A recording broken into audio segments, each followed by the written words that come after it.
Love needs trust. Trust needs clarity. And without clarity about money, you don't have a relationship, you have a silent transaction. Brothers, let's talk about something most men are afraid to discuss: money and dating after 50. For many older men, money has become the landmine of love. Not because men don't want to share, not because they're selfish, but because too many have been burned.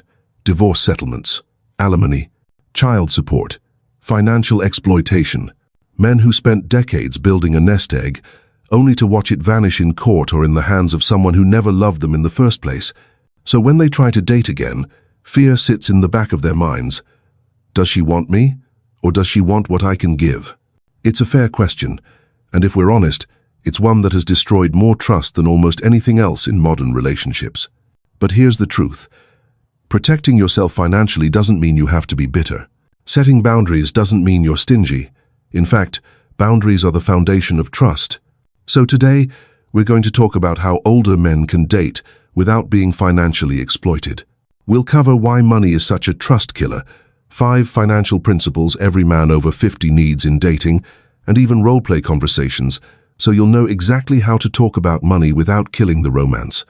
Because at the end of the day, clarity about money isn't just protection, it's respect.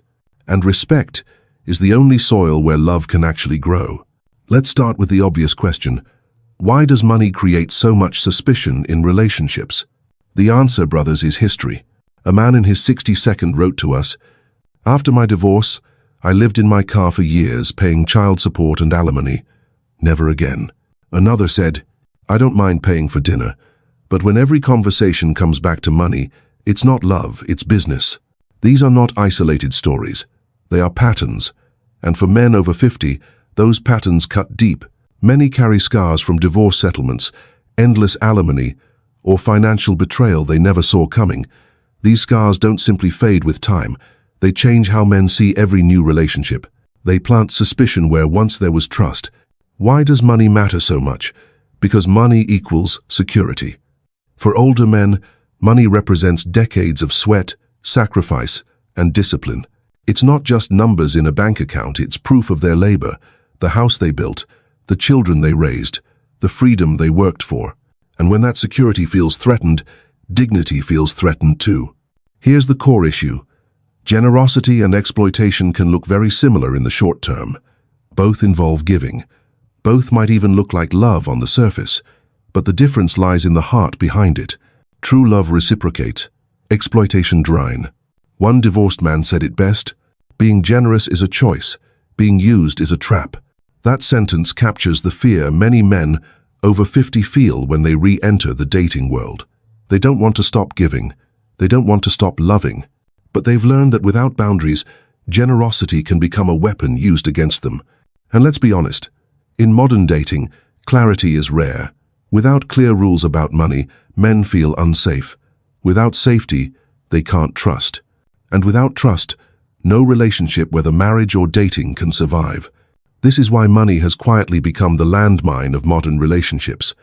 Not because men are greedy, not because they hate love, but because they've learned the hard way that blind generosity often ends in regret. Many choose solitude, not because they want loneliness, but because solitude feels safer than financial exploitation. In that space, they find a strange kind of liberation peace that comes from knowing no one can drain them again. So what's the solution? The answer isn't to stop giving or to shut down your heart. The answer is boundaries, because boundaries don't kill love, they protect it. They allow generosity to flow without fear of betrayal, and that's where we're heading next. Let's break down 5 financial principles that will help every man over 50 date wisely, protect his peace, and open himself to connection without losing himself in the process.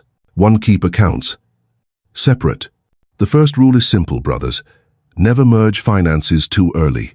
You can date, you can travel, you can even live together for a time, but keep accounts separate until trust has been proven over the long haul. Why? Because merging too soon creates dependency, and dependency can easily be exploited. For men over 50, this rule is more than common sense. It is survival.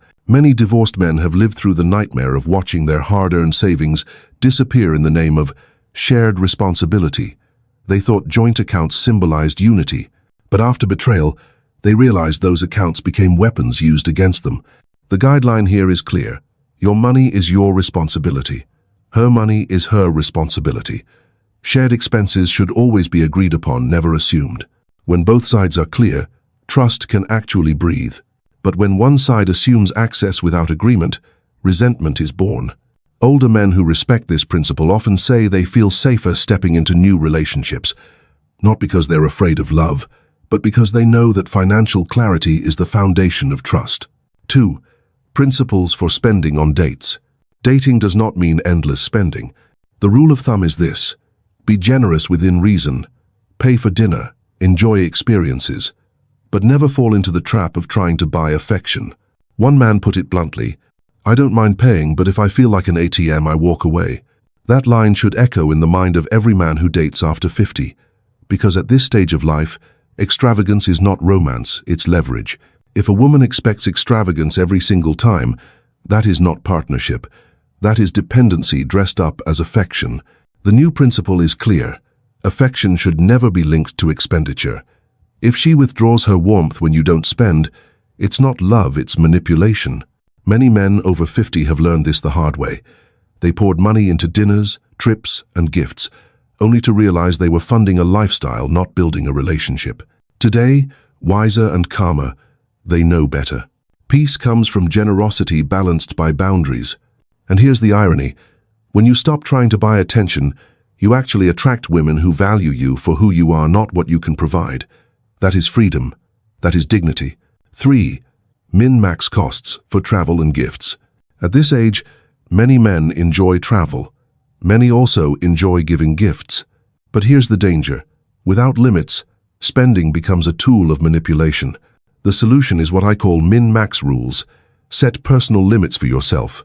Small gifts, yes, flowers, a thoughtful book, a meal you cooked yourself. Extravagant jewelry early in the relationship, number. That is a trap. Shared travel, yes, but only if there is shared contribution. Think of these boundaries like guardrails. They don't stop you from driving the road of romance. They simply prevent you from crashing off the cliff.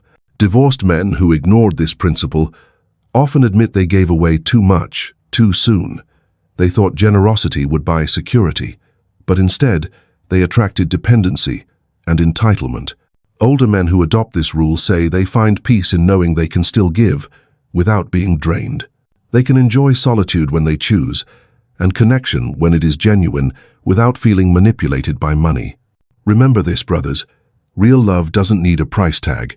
Real love needs presence. 4. Recognize financial red flags. Not all financial concerns are equal. Some are honest needs. Others are obvious traps.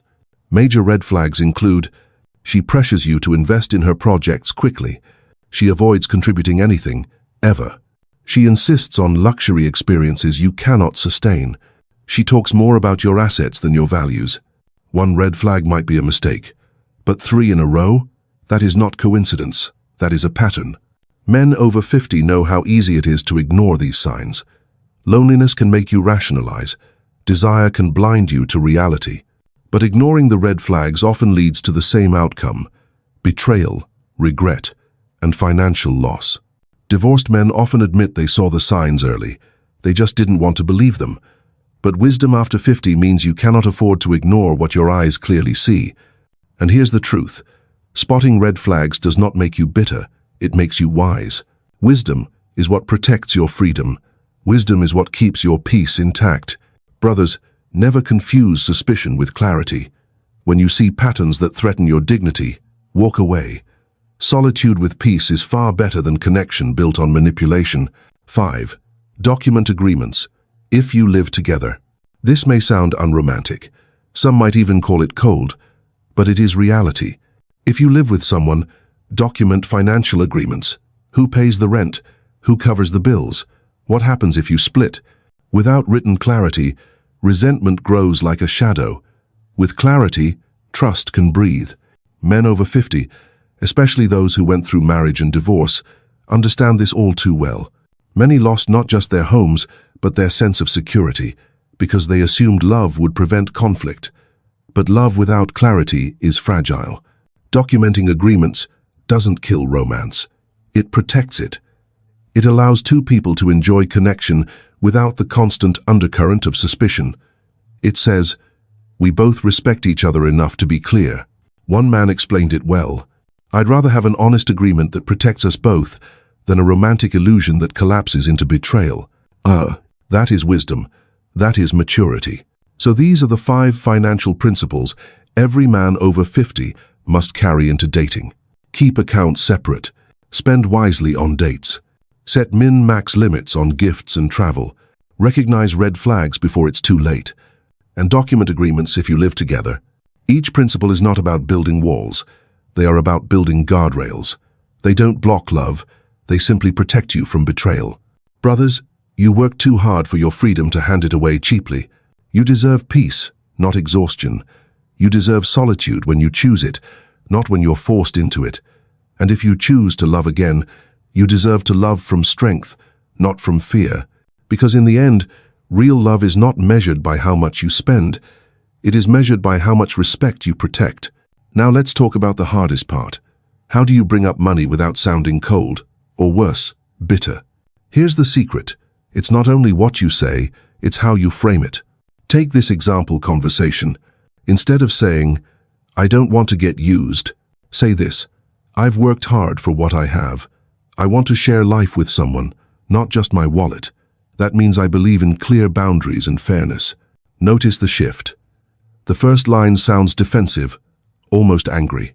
The second line sounds calm, principled, and grounded in dignity. Here's another example. Instead of saying, I won't pay for everything, say this, I love being generous, but I believe a healthy relationship means we both invest in each other. That's how I feel safe, and safety helps me give more of myself. One sounds stingy, the other sounds wise. One closes the door, the other invites understanding. This is the art of framing. You're not shutting down romance, you're actually protecting it. Because let's be honest, brothers, money conversations are not about dollars. They're about trust. They're about safety. And for men over 50, especially divorced men who've been through betrayal, safety is everything. If you can't talk about money, you can't build trust. And without trust, no relationship, whether dating or marriage, can last. Here's a practical tool. Role play. Practice in the mirror. Write it out before you say it. Even rehearse with a trusted friend. The goal isn't confrontation. The goal is clarity, delivered with calmness. Another principle, timing matters. Don't bring it up on the first date, but don't wait until after you've merged lives either. Somewhere in the middle, once you see potential, introduce the conversation. If she's genuine, she'll respect your honesty. If she pushes back, she's showing you who she really is. Older men often say they regret not having the conversation sooner. They assumed love would conquer everything, but silence doesn't protect love, it sabotages it. Because without clarity, suspicion grows. Remember this. Women who are genuine will respect boundaries. They will hear your principles and actually feel safer with you. But women who are looking for leverage will resist.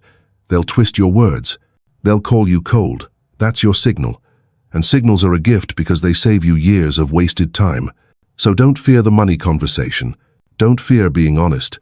Speaking the truth won't kill romance. It will filter romance. It will separate what is real from what is manipulation. And brothers, that is the essence of wisdom after 50. Choosing peace over performance, liberation over loneliness, clarity over confusion. So brothers, let's be clear. Money isn't the enemy of love. Lack of clarity is. When you're dating after 50, your financial security is not just a number, it's part of your peace. It's the roof over your head, the freedom you worked decades to secure, the solitude you can enjoy without fear of being drained.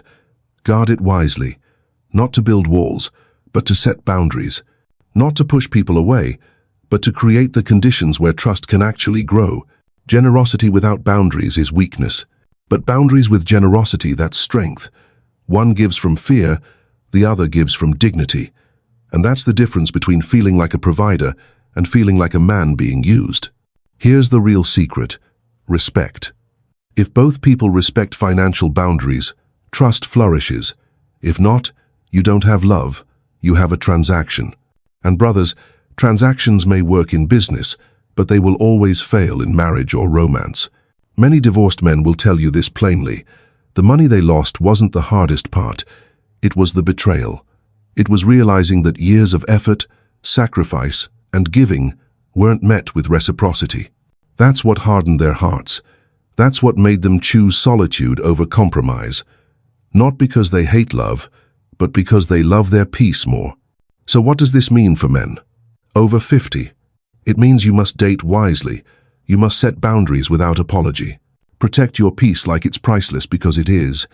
And remember this: a man who respects himself financially will always attract relationships built on truth, not manipulation. The world may call you cold.